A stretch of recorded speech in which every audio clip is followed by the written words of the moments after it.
When it comes to chatting in 2025, this is your complete A to Z guide. Whether you're an agency owner, a chat manager, or just starting to build a team, this is exactly how you should structure your entire OFM chatting system from the ground up. My agency is currently operating at a 1:20 chat ratio, meaning that for every $1 we get in subscribers, we make 20 in messages. This is the best in the industry. When building a chatting team, the hiring process is everything. And if you want a motivated, skilled team, it starts with who you bring in. Now, the best thing to do is post job adverts on Upwork, Instagram, Reddit, and Telegram. And don't underestimate your personal network. Talk to people you already know, because your goal should be to reach out to at least 50 chatters every round of hiring. Now, the first step is very simple. It's testing. Every applicant should complete an English test, a grammar test, and a typing speed test. These are non-negotiable. If they can't communicate clearly or type quickly, they simply cannot chat. And once they pass those tests, they move on to training. And that training should cover these three pillars: sales, relationship building, and psychology. I'll go deeper into what that training includes later on in the video. Next, create a type form assessment. That includes chatting related questions directly linked to your training material. This helps you see who has actually paid attention, who's a quick learner, and who's just applying to waste time.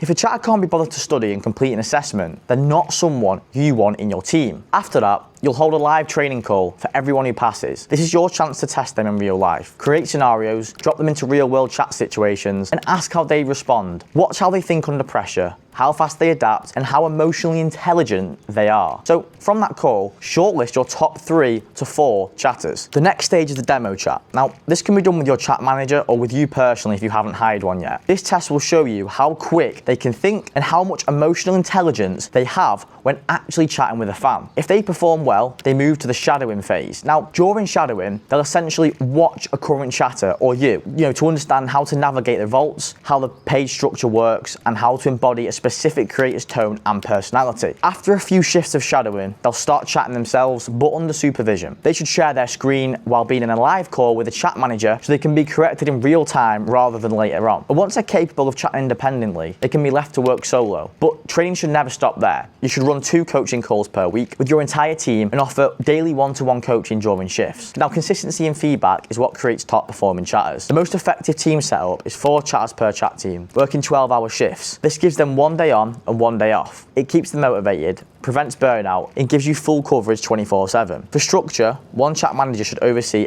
every 3 chat teams of 4. And you should have 1 quality assurance manager, or QA, whose job is to review chats, monitor quality, and lead training. And when you're running weekly training calls, don't overload your chatters. Focus on 1 topic per session. For example, dedicate an entire session to aftercare. And then once they master that, move to the next skill. Deep focus beats shallow variety every time. And I also highly recommend implementing a bonus system to keep your chatters hungry. So incentivize them for hitting targets, applying training, or improving metrics. And you don't need to micromanage them, but they must understand that standards are non-negotiable and you must pay them fairly. So a commission structure of around 10% of net sales is ideal. It's significantly higher than most agencies offer, and it increases their perceived value, motivation, and loyalty. And remember, don't just judge the chatters by the sales alone. Relationship building, consistency, and aftercare are just as important. The best chatters make fans feel understood, not sold to. Now, the goal of an effective chat team isn't to just sell, it's to make the creator's perceived value as high as possible. The higher the perceived value, the more fans are willing to pay,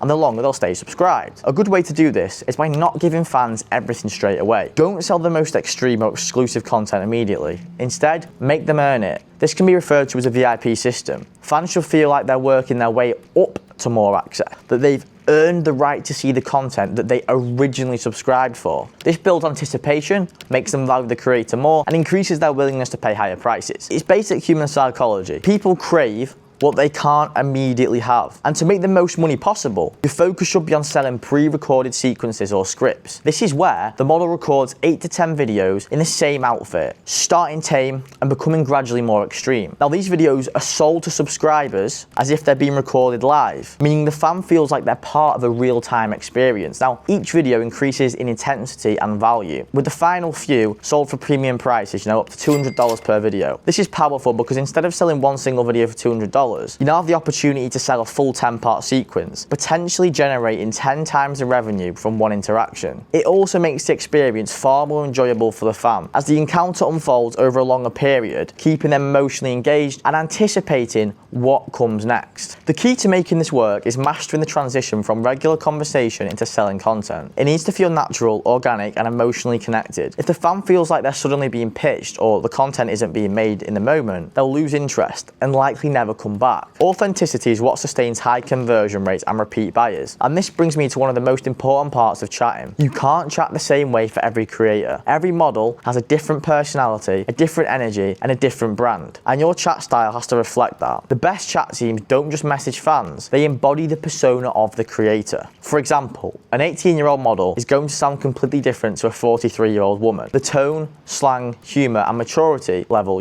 all need to match who the fan believes they're speaking to. You need to learn everything about your model, their interests, their background, their hobbies, their style, and build conversation around that. The guys have subscribed because they like the model's brand, not yours. So every message should reinforce that brand. If she's playful and teasing, chat should reflect that. If she's more elegant or dominant, that should come through in the tone and word choice. Fans can sense when something feels off all the time, and the moment that illusion breaks, the sale's going to die. And it's also imperative that your chatters work as a team if you want to maintain a strong chat ratio. Communication between chatters is what keeps conversations seamless and relationships believable. One of the most effective tools for this is using fan notes. This is non-negotiable. If a fan tells you their birthday, the next chatter who speaks to them the following day should already know that information and use it naturally in conversation. A very quick way to burn through subscribers is by re-asking the same questions or forgetting key details they've shared. That kind of inconsistency breaks the immersion and instantly turns a relationship into a buyer-seller dynamic instead of a personal connection. Now, your fan notes section should include the following: payday, birthday, hobbies, work, time zone. Beyond that, if a fan mentions anything important, a pet, a favorite team, a personal goal, it needs to be logged and referenced in the future as well. These small details create the illusion of memory and authenticity, which is what builds loyalty in long-term spenders. Another crucial thing to understand is that the best way to look at a fan is through lifetime value,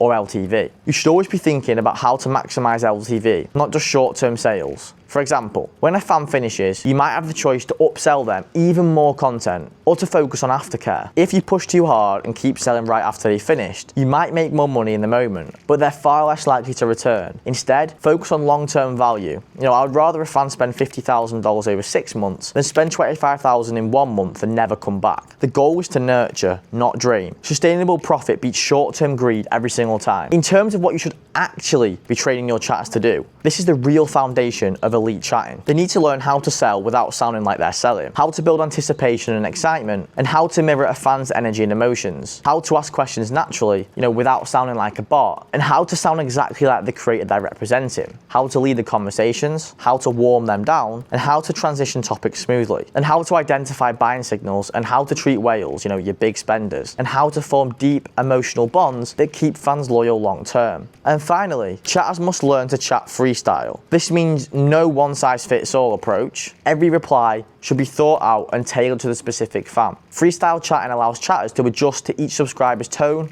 mood, and preferences, making the conversation, feel genuinely personal. And when a fan feels like they're being listened to, engagement and spend both increase dramatically. Some fans want to take control and be dominant, while others want to feel submissive or guided. Now, your chatters need to be trained to recognize and adapt to both dynamics instantly. The best teams know how to shift tone and energy mid-conversation to match what the fan's craving the most. And that's what makes a fan feel truly connected. And that's how you build loyalty that lasts. And when it comes to reaching out to fans, I recommend sending 4 mass messages per day. These should be a mix of AI voice notes, picture messages, and simple text messages. The goal of a mass message isn't to sell, it's to get a response. So ask probing questions, create curiosity, start conversations. Once the fan replies, that's when you transition into selling. It is good to exclude whales from these mass messages, as you should send personalized openers to them, including their name. And that's how you build a chatting system that's not only profitable, but sustainable. One where your chatters actually care, your fans actually stay, and your creators actually scale. That's the foundation of chatting in 2025. It's not just about selling, it's about emotion, connection, and consistency. So if you got some value from this breakdown, and you want to learn more about building and scaling your own OnlyFans agency, make sure you hit that subscribe button and turn on notifications. I drop deep dive videos like this twice per week, covering everything from systems and psychology to scaling strategies that actually work. And you don't want to miss what's coming next. And if you want to work with us, click the link below or shoot me a DM on Instagram at Dylan Frano. Thank you very much for watching. I'll see you all in the next one. Sweet.